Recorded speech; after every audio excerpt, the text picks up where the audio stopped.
Sasa baada ya maneno kuwa mengi sana juu ya Doto Magari, wengi wakisema hadi hivi sasa kwamba ni kweli Doto Magari ana virusi vya ukimwi, basi hii leo mapema kabisa ya Agosti tarehe 13 mwaka 2026 Doto Magari alikwenda kupima.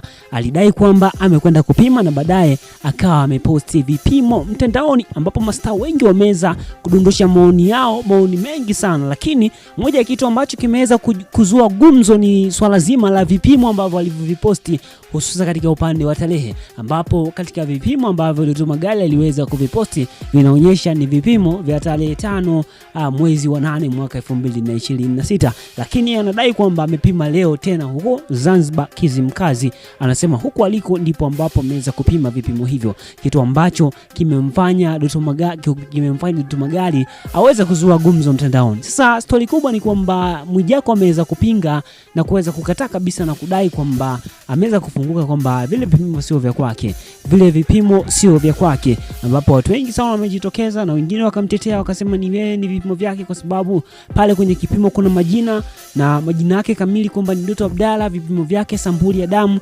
inaonyesha ni majina yake. Wengi wamefunguka na kusema hiyo ni kweli, lakini pointi kubwa ikiwa ni kwamba kwa nini kama amesema yeye kaenda kupima leo rasmi, kwa nini tarehe ya vipimo ambavyo viko pale vinaonyesha kwamba ilikuwa ni tarehe 5 mwezi wa 8 ndipo ambapo alipopima, lakini leo hii tupo nje kabisa. Leo tunapozungumza tupo tarehe 13 mwezi wa 8 2026. Yeye anasema amepima leo, tena anasema kapima huko Zanzibar, ikiwa ni siku chache tu alikuwa yupo Bongo kwenye matamasha mbalimbali ambayo yaliyokuwa yakiendelea hivi karibuni.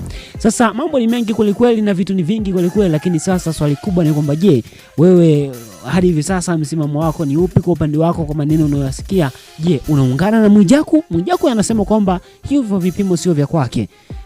Na ukiangalia ni kwamba pale kwenye tarehe inaonyesha kwamba vile vipimo ni vya tarehe 5 mwezi wa 8, ambapo kwa upande wazima Doto Magari anasema yeye kapima leo hii tarehe 13, lakini tarehe ni tofauti. Lakini Doto Magari anasema vipimo ni vya leo hii, lakini kwa upande wa Mwijaku anakataa kabisa swala hilo na anasema vile vipimo sio vya kwake, anakataa kabisa. Je, kwa upande wako binafsi unahisi ukweli ni upi? Ni kipi ambacho kinachoendelea kwa upande wako binafsi?